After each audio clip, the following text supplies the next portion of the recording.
ಖಂಡಿತವಾಗಿ ಕೂಡ 100% ನನಗೆ ವಿಶ್ವಾಸ ಇದೆ. 20 ಮೇಲೆ 2ನೇ ಪಟ್ಟಿ ಬಿಡುಗಡೆ ಆಗ್ತದೆ.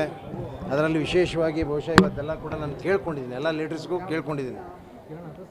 ಈ ಒಂದು ಬೆಳಗಾವಿ ಡಿವಿಷನ್ ಅಂದರೆ ನಮ್ಮ ಈ 7 ಡಿಸ್ಟಿಕ್ ಏನು ಬರ್ತಾವ, ಈ ಭಾಗದಲ್ಲಿ ಶಂಕರಾನಂದ್ ಅವರ ಮಗ ಓಂ ಪ್ರಕಾಶ್ ಕಣಗಿಲಿ ಆದಮೇಲೆ ಇಲ್ಲಿವರೆಗೆ ಸುಮಾರು 30-32 ವರ್ಷದಿಂದ ಯಾರೊಬ್ಬರು ಕೂಡ ನಮ್ಮ ಕಮ್ಯುನಿಟಿಗೆ ಈ ಭಾಗದಲ್ಲಿ ಪ್ರಿಫರೆನ್ಸ್ ಕೊಟ್ಟಿಲ್ಲ, ಯಾರೂ ಆಗಲೇ ಇಲ್ಲ.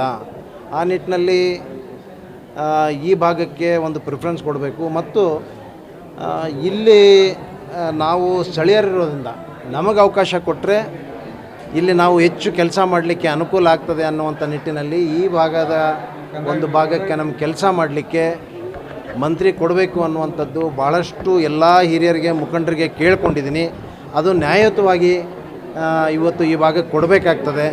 ಪ್ರತಿ ಹಂತದಲ್ಲಿ ಕೂಡ ಬರೀ ಸೌತ್ ಅಂತಂದರೆ ನಾರ್ತ್ ಭಾಗನೂ ಕೂಡ ಬೆಳೆಸಬೇಕು, ಪೊಲಿಟಿಕಲಿ ಅದಕ್ಕೆ ಸ್ಟ್ರೆಂತ್ ಕೊಡಬೇಕಂತಂದರೆ, ಮತ್ತು ನಾವು ಕೂಡ ಒಳ್ಳೆ ಆರ್ಗನೈಸ್ ಆಗಿ ಪಕ್ಷವನ್ನು ಗ್ರಾಸ್ ರೂಟ್ ಲೆವೆಲಲ್ಲಿ ಕಟ್ಟಬೇಕಂತಂದರೆ, ಈ ಭಾಗದಲ್ಲಿ ಕಾಂಗ್ರೆಸ್ ಬಾವುಟ ಇನ್ನೂ ಕೂಡ ಗಟ್ಟಿಯಾಗಿ ಆರಿಸ್ಬೇಕಂತಂದರೆ ನಮಗೆ ಅವಕಾಶ ಕೊಟ್ಟರೆ, ನಮ್ಮಂಥವ್ರಿಗೆ ಅವಕಾಶ ಕೊಟ್ಟರೆ ಖಂಡಿತವಾಗಿ ಕೂಡ ಈ ಭಾಗದಲ್ಲಿ ಭಾಳ ದೊಡ್ಡ ಶಕ್ತಿಯಾಗಿ ನಾವು ಈ ಭಾಗದಲ್ಲಿ ಪಕ್ಷವನ್ನು ಕಟ್ತೀವಿ ಅನ್ನುವಂಥದ್ದು ನಾವು ಕಾಂಗ್ರೆಸ್ ಹೈಕಮಾಂಡ್ಗೆ ಈಗಾಗಲೇ ಮನವಿ ಮಾಡಿಕೊಂಡಿದ್ದೀವಿ.